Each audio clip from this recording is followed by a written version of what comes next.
bom dia! Tudo bem com vocês? Tudo jóia? Eu me chamo Wellington, tá? Sou engenheiro agrônomo, mestre em agronomia pela Universidade Federal de Mato Grosso, mas na área de solos. E hoje eu faço doutorado em agricultura tropical na UFMT em Cuiabá. Aí a minha área de pesquisa é na área de solos, trabalho com física do solo desde a graduação. Tá? E a gente vai apresentar para vocês aqui uns resultados que são aqui da região de vocês, de Querência, ali da Fazenda Certeza, do experimento de integração lavoura-pecuária. E são dados inéditos, são dados que a gente pode falar assim que sistema de integração que funciona e que pode ser aplicado aqui na região de Querência, em toda a grande região aqui, tá?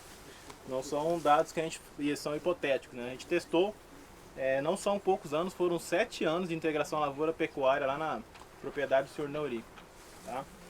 Eu vou falar da parte de física do solo, que é uma parte é muito explorada, mas assim, eu diria que um pouco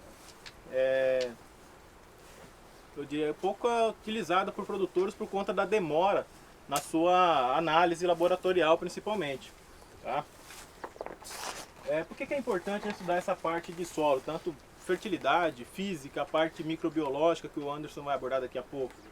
Porque o solo ele é um sistema que a gente fala trifásico.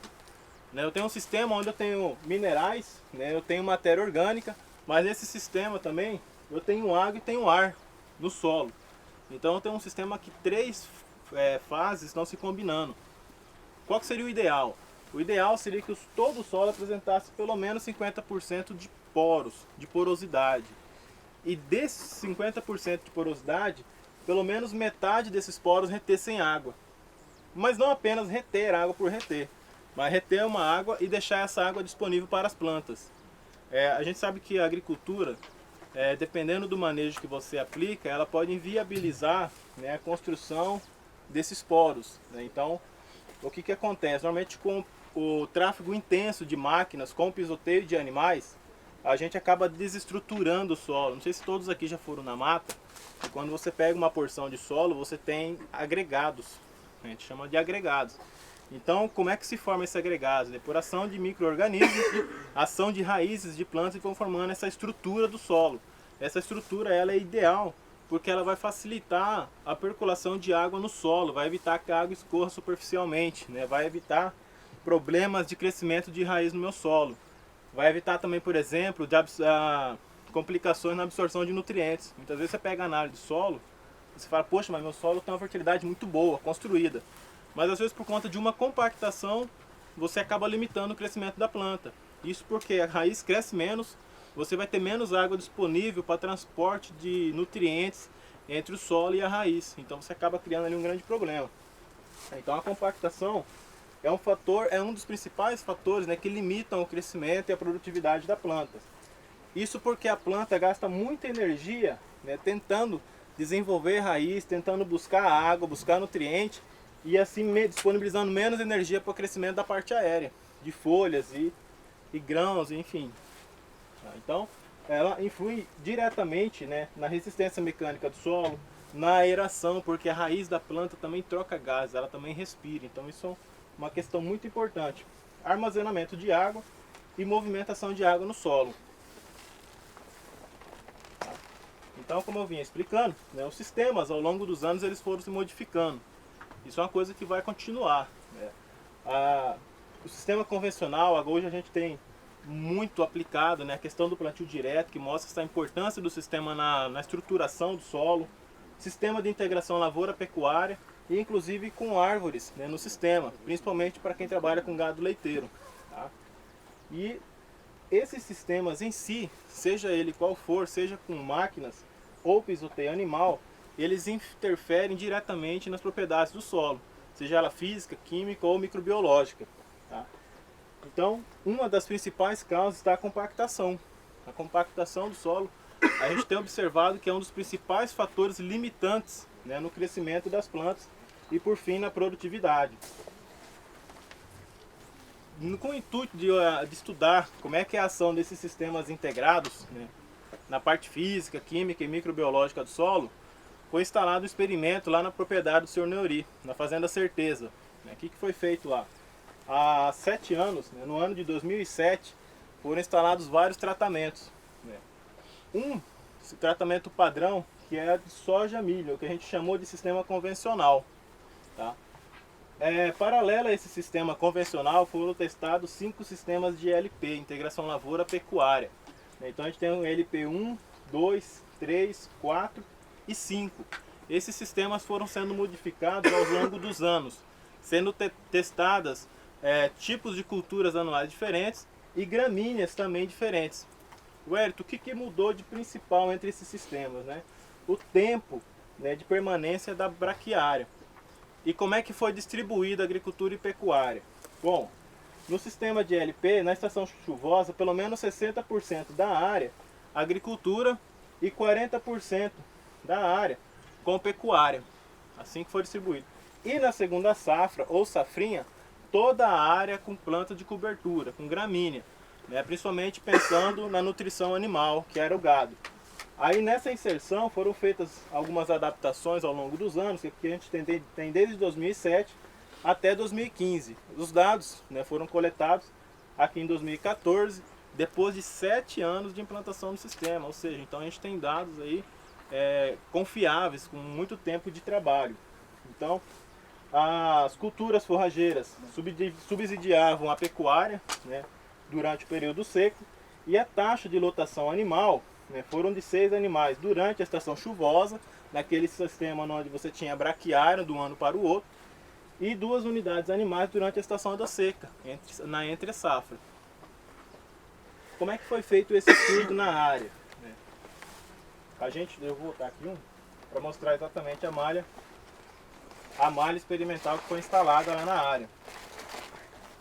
Então lá na área a gente instalou uma malha experimental. Como é que foi feito isso? Em cada ponto que a gente amostrava solo era feito o georreferenciamento desse ponto. Similar ao que é feito na agricultura de precisão, aqueles mapas que vocês veem coloridos, né? Então a gente queria ver a dependência espacial desses atributos ao longo dos tratamentos, tá? Então a gente tinha lá o convencional, ILP 1, 2, 3, 4, 5, e ao lado tinha uma mata. A gente coletou dados na mata também para servir de comparação. Como é que é numa condição de mata? Como é que é a estrutura física lá e como é que está sendo isso no sistema de manejo? Feita a coleta nos pontos, né, a gente coletou com cilindros, pequenos cilindros para avaliar a parte física. Tá? Como a gente não tem como trazer o laboratório para o campo, seria o ideal, né? A gente coletou cilindros, coletamos amostras indeformadas. Essas amostras a gente coleta ela com cuidado, porque eu não posso amassá-la, eu não posso desestruturá-la. Então eu levo para o laboratório e analiso isso lá de maneira bem cautelosa. Outra coisa importante, eu preciso analisar se esse solo ao longo desses anos formou agregados, né, estrutura, se essas raízes de fato estruturou o solo, ou se formou torrão, né? Torrão é aquele, quando a gente vai cavucar, né, forma aqueles torrões. É diferente, torrão ele não tem porosidade, ele não forma uma estrutura, diferente quando o solo é com bastante raiz, né? Então aí forma estrutura. No laboratório a gente avaliou a dinâmica da água nesse cilindro, retenção de água, água disponível para as plantas, e a gente avaliou também a resistência à penetração nesse solo, por meio de um equipamento chamado penetrômetro de bancada. Então a gente mensurou todos esses dados, além de outros que o Matheus também vai passar daqui a pouco. Bom, uma das coisas que a gente observou, né, dentro dessa análise para essas condições de latossolo, na literatura fala-se que o dado de 2 megapascal, né, que é uma força que a gente aplica no solo, ele é limitante ao crescimento das raízes. A gente entendeu que aqui para as condições de cerrado no latossolo, até 4,4 megapascal, né, ele não é limitante para o crescimento das raízes. Mas isso tem uma condição, né, desde que o solo esteja estruturado. Aqui eu tenho um gráfico que aqui mostra a densidade do solo. Conforme aumenta a densidade, aumenta a compactação. Com isso, nessas duas linhas, mostra-se que conforme aumenta a densidade, aumenta a resistência do solo à penetração. Ou seja, a planta, né, ela tem maior dificuldade em ter crescimento de raízes. Outra questão, conforme aumenta a densidade, eu tenho diminuição na minha porosidade. Isso é extremamente ruim, porque eu vou ter menor retenção de água no sistema, eu vou ter menor aeração. Se eu tenho menor aeração, eu tenho uma menor infiltração de água no solo. eu vou ter problema com a minha microbiota no solo, vou ter problema com a fertilidade. Isso porque, por exemplo, o fósforo no solo, ele é pouco móvel, ele se move por difusão, eu tenho que ter água no solo. Se eu não tenho água disponível, né, eu tenho um problema na absorção desse nutriente.